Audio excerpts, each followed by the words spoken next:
আসসালামু আলাইকুম এভরিওয়ান। মায়ের মৃত্যু গল্পের ৮ নম্বর পর্ব।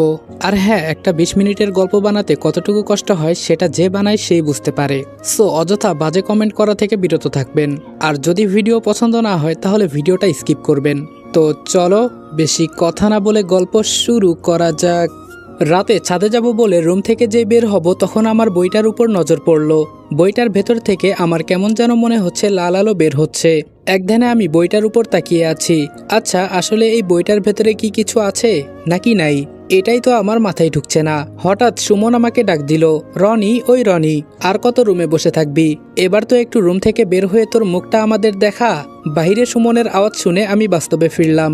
বইটার উপর থেকে নজর সরিয়ে রুম থেকে বের হয়ে দেখি বাহিরে সুমন দাঁড়িয়ে আছে। সুমন আমাকে দেখে বলল, কি রে, সারাদিন কি তোর ঘুমাতে হয়? আমি বললাম, তো কি করব বল, এখানে তো একদম বন্দি হয়ে পড়ে আছি, তার থেকে ভালো রুমে ঘুমিয়ে সময় কাটাই। সুমন বলল, এখন তো নিচে যেতে হবে, হয়তো এখন মিটিং শুরু হবে, তবে কোন বিষয় নিয়ে যে মিটিং হবে এটা আমি জানি না। আমি হাসি দিয়ে বললাম, তুই না জানলেও আমার কিছুটা আন্দাজ হয়ে গেছে। সুমন বলল, আমাকে বলা যাবে? আমি বললাম, আমি যদি ভুল কিছু না বলি তাহলে আজকে মুক্তা আর আমার বিয়ের কথা সবার সামনে বলা হবে। সুমন আমার দিকে চোখ তাড়া করে তাকিয়ে বলল, কি? আমি বললাম, কি না রে ভাই, জি। এখন এসব বাদ দে। সুমন, আমি মনে হয় তোকে ভেজালের ভেতরে ফেলে দিলাম। সুমন বলল, মানে বুঝলাম না। আমি বললাম, বন্যার সাথে তোর সবকিছু ঠিকঠাক করে আমি কিছু করতে পারলাম না। সুমন বলল, আরে শালা, কি বলিস এসব? তুই ভালো কাজ করেছিস। তুই না থাকলে বন্যাকে আমি হয়তো এই কথা বলতে পারতাম না, তবে মেয়েটাকে আমি সুখের আশা দেখাতে পারলাম না।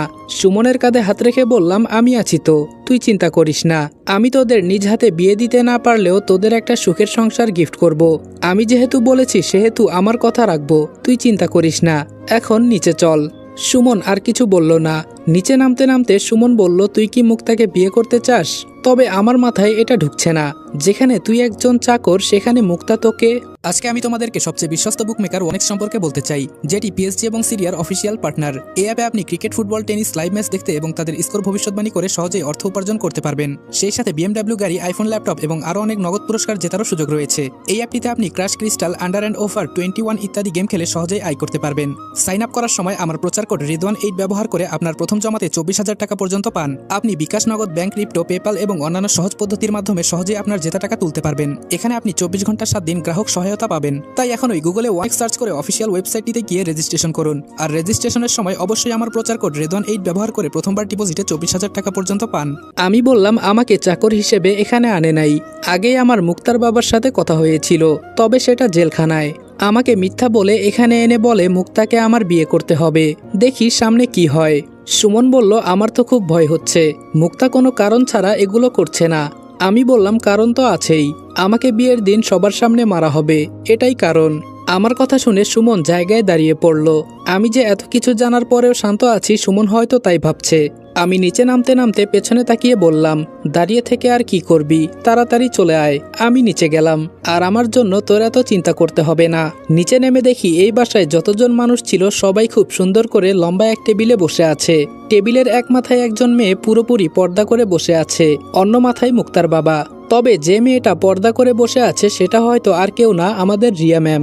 আমি সবসময় একটা কথা বলি, রিয়া ম্যাম যেখানেই থাকে না কেন আমি তার শরীরের ঘ্রাণ শুনেই বলতে পারি যে রিয়া ম্যাম এখানে আছে। মুক্তার বাবা আমাকে ইশারা করে দেখিয়ে বলল আমি যেন গিয়ে মুক্তার পাশে বসি। মুক্তার বাবার কথা মতো আমিও তাই করলাম। মুক্তার পাশে বসতেই মুক্তা আমাকে দেখে একটা হাসি দিল। আমি এক পাশে আর মুক্তার অন্য পাশে মুক্তার বয়ফ্রেন্ড, মানে রিয়ার বাবা হিসেবে সবাই যাকে চিনে। এবার মুক্তার বাবা কথা বলা শুরু করলো, সবাইকে অনেক কিছু বলল, ভালো মন্দ সবকিছু মিলিয়ে অনেক কিছু বলল। তবে রিয়া ম্যাম কোনো কথা বলছে না, শুধু বসে বসে শুনছে। মুক্তার বাবা শেষ পর্যায়ে গিয়ে বলল, আজকের এই মিটিং আমার মেয়ের জন্য। আপনারা হয়তো সবাই জানেন আমার মেয়ে মুক্তার জন্য পাত্র খোঁজা হচ্ছে, তবে সবকিছু ঠিকঠাক আছে। আমি নিজেই আমার মেয়ের জন্য পাত্র খুঁজে বের করেছি। আর সেই ছেলেটা হলো সবার চেনা জানা মানুষটি, তার নাম রনি। আমার আরেক মেয়েকে ও কফি দেয়। বলতে পারেন আমি কেন ওকে চাকর করে এখানে পাঠিয়েছি। আসলে আমি ওর ধৈর্য পরীক্ষা করছিলাম, দেখছিলাম আমার মেয়ের জন্য ও পারফেক্ট হবে কিনা। তবে ছেলেটা আমাকে হতাশ করে নাই। এজন্য আমি আজকে সবাইকে জানিয়ে রাখতে চাই, আগামী সপ্তাহে আমার মেয়ে মুক্তা আর রনির বিয়ে। এখানে কারো কি কোনো কমেন্ট আছে? সবাই এক বাক্যে বলল না। মুক্তার বাবা আবার বলল, মুক্তা মা, তুই কি রাজি?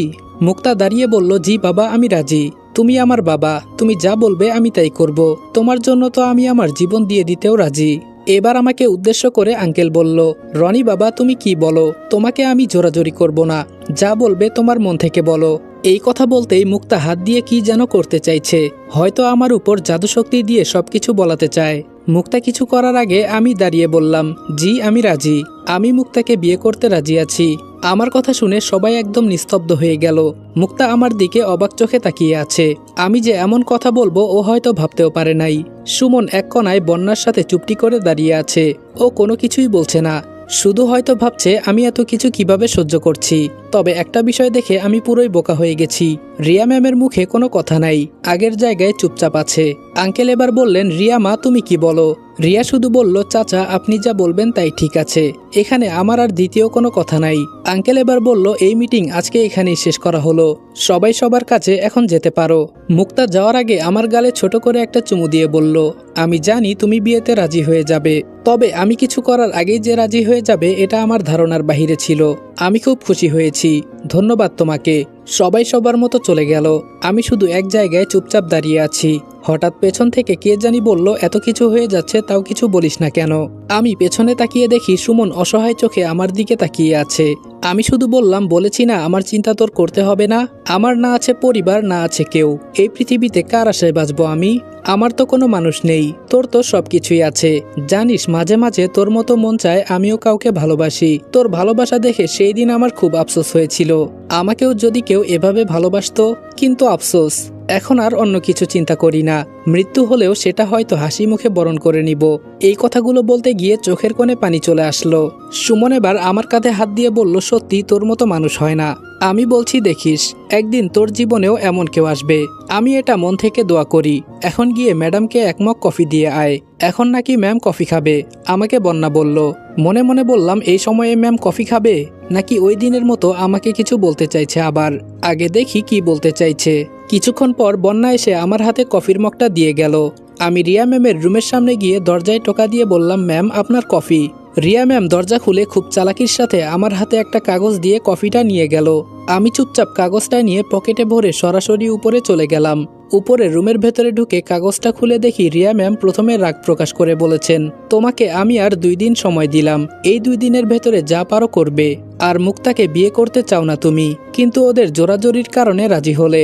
সবকিছুই ঠিকঠাক আছে মানলাম, একটা কথা কি জানো, তোমাকে বিয়ের কথা বলে সবার সামনে মেরে ফেলা হবে। আমি কিন্তু এটা চাই না, আমি চাই আমার চাকর সবসময় আমার পাশে কফির মগ নিয়ে দাঁড়িয়ে থাকবে। শেষে রিয়া ম্যাম আবেগ ঝরানো কণ্ঠে লিখেছে, প্লিজ আমার জন্য না হলেও নিজের জন্য করো। তুমি না সুমন আর বন্যাকে সুখের সংসার গিফট করতে চাও, আমি জানি তুমি পারবে। আমি দেখেছি তোমার ভেতরে আলাদা একটা শক্তি আছে। আর কিছু বলবো না, শেষে শুধু বললাম, প্লিজ আমার জন্য তুমি এই কাজটা করো। রিয়া ম্যামের বলা কথাগুলো পড়ে আমার মনে হচ্ছে যেন এখন নিজের মাথার চুল নিজে ছিঁড়ে ফেলি। আমি কি কম খুঁজেছি? কিন্তু কোথাও কিছু পাই নাই, এটা কি আমার দোষ? আবার আমার মৃত্যুর সামনে, কিন্তু এখন কি করব ভেবে পাচ্ছি না। মাথাটা 2 হাত দিয়ে চেপে ধরে বসে আছি। হঠাৎ কেউ বলে উঠল, রনি একটু বাহিরে আসবে। আমি বললাম, কে? বাহির থেকে বলল, আমি মুক্তা।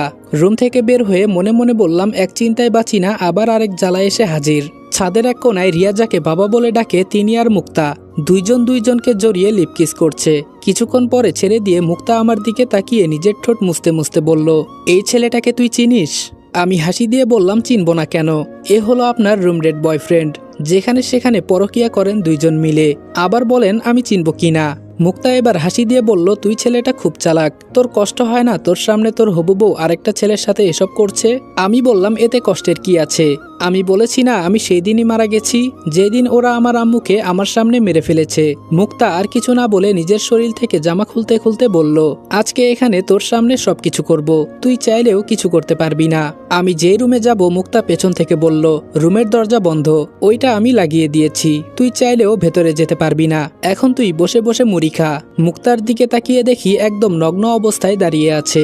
আমি শুধু বললাম, মুরব্বীরা একটা কথা হামেশাই বলতো, কিছু কিছু মানুষ আছে যারা পশুর থেকেও নিকৃষ্ট, সেই মানুষগুলো আজকে আমি নিজের চোখে দেখলাম। এই বলে ছাদের এক কোনায় গিয়ে বসে পড়লাম। কোথাও তো আর যেতে পারবো না, তাই আর কি করার, এটাই বেটার হবে। কখন ঘুমিয়ে গেছি নিজেও বলতে পারি না। সকালে চোখ খুলে সামনে তাকিয়ে দেখি বন্যা আর সুমন আমার দিকে বড় বড় চোখে তাকিয়ে আছে। আবার সুমনের হাতে একটা মগ, হয়তো আমাকে জাগানোর জন্য পানি নিয়ে এসেছে। আমি লাফ দিয়ে উঠে বললাম, কি রে তোরা এত সকালে এখানে কি করিস? সুমন রেগে বলল, তোর কাছে এটা সকাল মনে হয়? শালা, এখন 11টা বাজে। আমি চোখ বড় করে বললাম, কি? সুমন বলল, কি না জি। বন্যা এবার আমাকে রাগ দেখিয়ে বলল, তোমার জন্য আজকে আমার হাবি বকা শুনেছে। সারা রাত কি ঘোড়ার ঘাস কাটো যে এত ঘুমাতে হয়? আমি বললাম, আমার জন্য বকা শুনেছে মানে? কিরে সুমন, কি হয়েছে বলতো? সুমন আমার দিকে তাকিয়ে হাসি দিয়ে বলল, আরে থাক, এসব বাদ দে, এখন ফ্রেশ হয়ে নিচে চল। আমি বললাম, বাদ দিব মানে? কি হয়েছে তাই বল।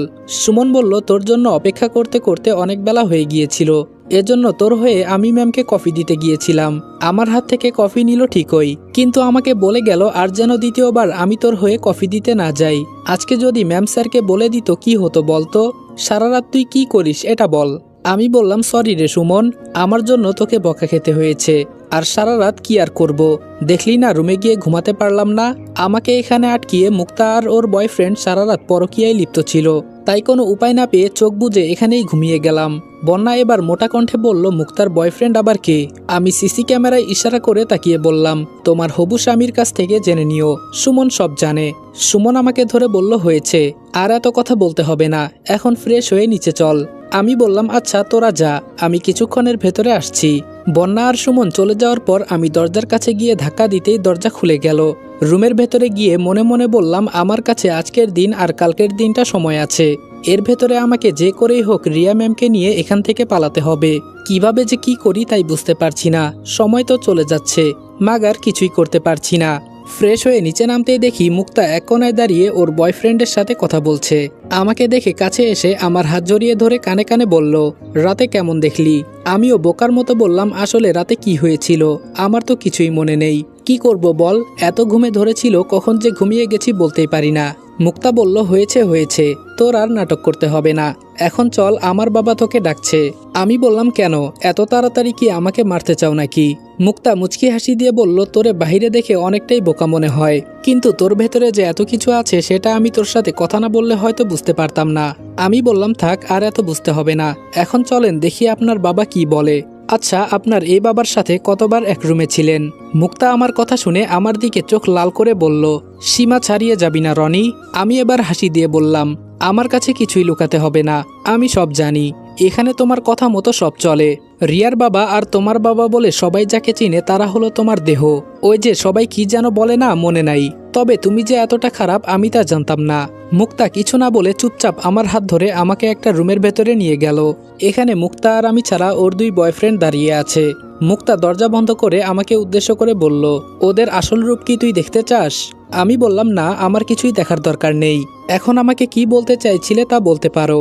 মুক্তা হাত দিয়ে ইশারা করতেই ওর দুই বয়ফ্রেন্ড অদৃশ্য হয়ে গেল। এবার মুক্তা আমার দিকে তাকিয়ে বলল, খুব তাড়াতাড়ি তোর মৃত্যু হবে, ভয় করে না তোর? আর তুই এসব জানলি কি করে? আমি বললাম, আমি এসব জানলাম কি করে এটা জেনে তোর কোনো লাভ নেই, আর আমি এটাও জানি বিয়ের দিন তুমি সবার সামনে আমাকে মারবে। মুক্তা বলল, শুধু মারবো না, মারার পর তোর শরীরের টুকরোগুলো দিয়ে অনেক কিছু করব। আমি বললাম, সে তুমি যা ইচ্ছা তাই করো, আমার কোনো আপত্তি নেই, শুধু একটা প্রশ্ন, তুমি আমার আম্মুকে কেন মারলে? এবার মুক্তার মুখটা কালো হয়ে গেল। মুক্তা কি যে বলবে তার কোনো ভাষা খুঁজে পাচ্ছে না, হয়তো ভাবছে আমি এগুলো জানলাম কি করে। মুক্তা তোতলাতে তোতলাতে বলল, কি সব বলছিস তুই? আমি বললাম, কি সব বলি না, তুই তোর জাদু শক্তি দিয়ে আমার চাচাতো বোন আর সৎ বাবাকে দিয়ে আমার মাকে মারলি, কোনো একদিন আমি যদি বেঁচে যাই ছাড়বো না তোকে, তুই পরি আর যাই হোস না কেন। মুক্তা এবার আমার কাঁধে হাত দিয়ে বলল, সত্যি করে বল তুই কে? আমি বললাম, আমি কে এটা তো তুই নিজ চোখেই দেখলি, আমাকে বললে আমি নিজে এখানে চলে আসতাম, কিন্তু তুই আমার আম্মুকে ছাড়বো না আমি তোদের। এই কথা বলতেই মুক্তা আমার কোলে উঠে আমার ঠোঁটে কিস করে দিল। আমি শুধু মূর্তির মতো দাঁড়িয়ে আছি, কোনো রেসপন্স করছি না। কি করব, মুক্তার সাথে আমি কখনোই পেরে উঠতে পারবো না, আর তাছাড়া ও সাধারণ কোনো মানুষ নয়। কিছুক্ষণ পর মুক্তা আমাকে ছেড়ে আমার কোল থেকে নেমে বলল, তোর ঠোঁটগুলো তো ভালো মিষ্টি আছে। আমি বললাম, আমি কি এখন এখান থেকে যেতে পারি? মুক্তা কি যেন ভেবে বলল, যাবি? আচ্ছা যা, ঠিক আছে, আর শোন, তুই চাইলেও কিন্তু এখান থেকে পালাতে পারবি না, এখন তুই যা পারিস চেষ্টা করে দেখ, আর ভুলেও আমার সাথে লাগতে আসবি না, তুই তো জানিস আমি কে। আমি দরজা দিয়ে চুপচাপ বের হয়ে গেলাম। বাহিরে সুমন আমাকে দেখে বলল, কি রে মুক্তা কি বলল তোকে এভাবে দরজা আটকিয়ে? আমি সুমনের দিকে তাকিয়ে বললাম, আমি এখন রুমে যাচ্ছি, আজকে অন্তত আমাকে বিরক্ত করিস না, মেজাজ এমনি আমার অনেক গরম হয়ে আছে। এই কথা বলে উপরে উঠতে লাগলাম। সুমন আমার দিকে বোকার মতো তাকিয়ে আছে। তাকিয়ে থাকার কথা, কারণ আমি আজ পর্যন্ত সুমনের সাথে এভাবে রেগে কখনো কথা বলি নাই। মুক্তার রাগ সুমনের উপর ঝাড়লাম। রুমের ভেতরে গিয়ে দরজা ভালো করে বন্ধ করে দিলাম। আজকে আমি বের করেই ছাড়বো কোথায় কি আছে না আছে। রুমের যতগুলো জিনিস ছিল সব এদিক সেদিক ফেলে উলটপালট করছি, কিন্তু কোথাও কিছু আমার নজরে পড়ছে না। টানা 2 ঘন্টা সময় নিয়ে রুমের প্রতিটা কোনায় কোনায় খুঁজলাম, কিন্তু কোথাও কিছু পাই নাই। রাগে আমার মাথা দিয়ে ধোয়া বের হচ্ছে। তাহলে কি রিয়া ম্যাম আমার সাথে মিথ্যা কথা বলল? কি জানি। অনেকক্ষণ রুমের এক জায়গায় বসে চিন্তা করছি, আবার কি খুঁজে দেখব নাকি না। হঠাৎ আমার একটা কথা মনে হলো। আমি যখন এই রুমে এসেছিলাম তখন একটা বই ছিল, কিন্তু এছাড়া এখানে আর কিছুই ছিল না। তার মানে কি? এবার খুশিতে আমার নাচতে ইচ্ছে করছে। তার মানে আমি এখান থেকে পালানোর রাস্তা পেয়ে গেছি। আরে কি পেয়ে গেছি? যদি এটা না হয় এত খুশি হয়ে লাভ নেই। বইটার সামনে গিয়ে তাকিয়ে বললাম, ধরবো নাকি ধরবো না। কাপা কাপা হাতে বইটা নিলাম। বইয়ের প্রথম পৃষ্ঠায় লেখা আছে, পরিজগতের যত শক্তি ছিল সবটা দিয়ে আমি এই বইটা তৈরি করেছি।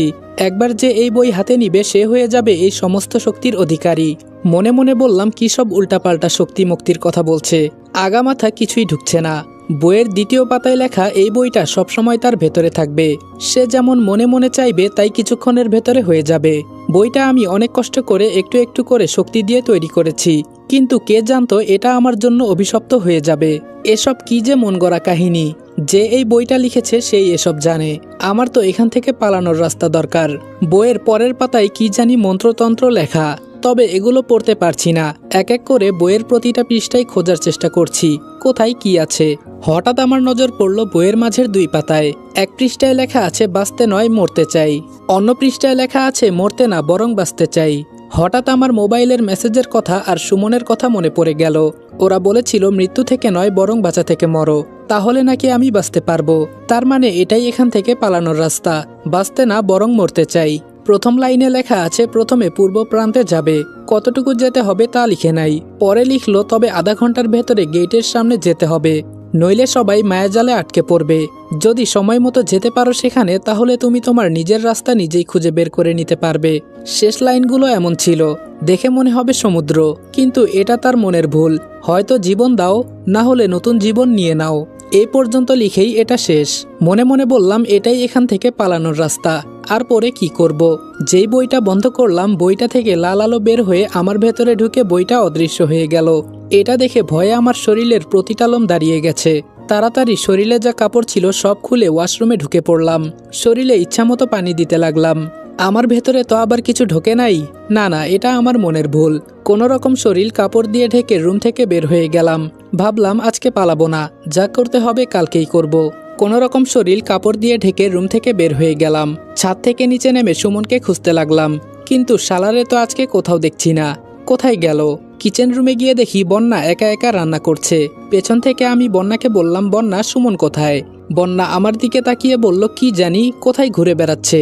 কিছুক্ষণ আগে তো আমরা 2 জন মিলে বাগান থেকে ঘুরে এলাম। আমি বললাম, ওহ তাই বলো, তা সুমনকে বিয়ে করবে কবে? বিয়ের কথা শুনে বন্যার মুখটা কালো হয়ে গেল। আমি বললাম, কি হলো বন্যা, মুখটা এমন কালো করলে কেন? বন্যা কান্না সুরে বলল, ভালোবাসলে কি আর বিয়ে করা যায়? অনেক ইচ্ছা ছিল ওকে নিয়ে সুখের একটা সংসার গড়ব, কিন্তু এখানে থাকলে কোনো কিছুই সম্ভব না। আমি হাসি দিয়ে বললাম, এত চিন্তা করো কেন? আমি যেহেতু আছি সেহেতু তোমাদের বিয়ে হবেই। খুব শীঘ্রই তোমার এই মনের আশা আমি পূরণ করব। কি রে, তোরা 2 জন মিলে কি যুক্তি করিস? পেছনে তাকিয়ে দেখি সুমনও চলে আসছে। বন্যা বলল, কি আর যুক্তি করব? তোমার বন্ধু আমাদের বিয়ে কবে হবে তাই জিজ্ঞাসা করছে। সুমন আমার কাছে এসে বলল, তাই নাকি? এবার আমি সুমনকে বললাম, সুমন এইদিকে শুনতো। সুমন বলল, হুম বল, কি বলবি? আমি সুমনের কানের কাছে মুখ নিয়ে বললাম, কালকে রাতে আমরা এখান থেকে পালিয়ে যাব। তুই এক কাজ করবি, কালকে বিকালে খাবারের সাথে ঘুমের ওষুধ মিশিয়ে দিবি। এটা যেন কয়েক ঘন্টা পর কাজ করে, তাহলে আমাদের সুবিধা হবে। এই বলে আমি সুমনের কান থেকে মুখ সরালাম। সুমন বোকার মতো আমার দিকে তাকিয়ে বলল, এটা কি সত্যি? আমি বললাম, তবে কি আমি মিথ্যে কথা বলছি শালা? সুমন বলল, কিন্তু তুই যা বললি ওটা কিভাবে আনবো? আমি বললাম, তুই তো এখানে পুরাতন, তাই তোর কথা হয়তো ওরা রাখবে। ঔষধের কথা বলে নিয়ে আসবি, যাতে কেউ বুঝতে না পারে। সুমন বলল, কিন্তু আমার তো ভয় হচ্ছে রনি। আমি বললাম, তাহলে এখানে পচে মর, তোর আর বিয়ে করতে হবে না। আমি সবকিছু তৈরি করেছি, এখন শুধু তুই। বন্যা সুমনের দিকে তাকিয়ে বলল, 2 বন্ধু মিলে কি যুক্তি করছো? সুমন হাসি দিয়ে বলল, কিছু না। আমি বললাম, আচ্ছা সুমন, আমি গেলাম, আর আমার উপর ভরসা রাখ। এই কথাটাই বলতে এখানে আসছি, তুই কিন্তু আমাকে হতাশ করবি না। এই বলে কিচেন রুম থেকে বের হলাম।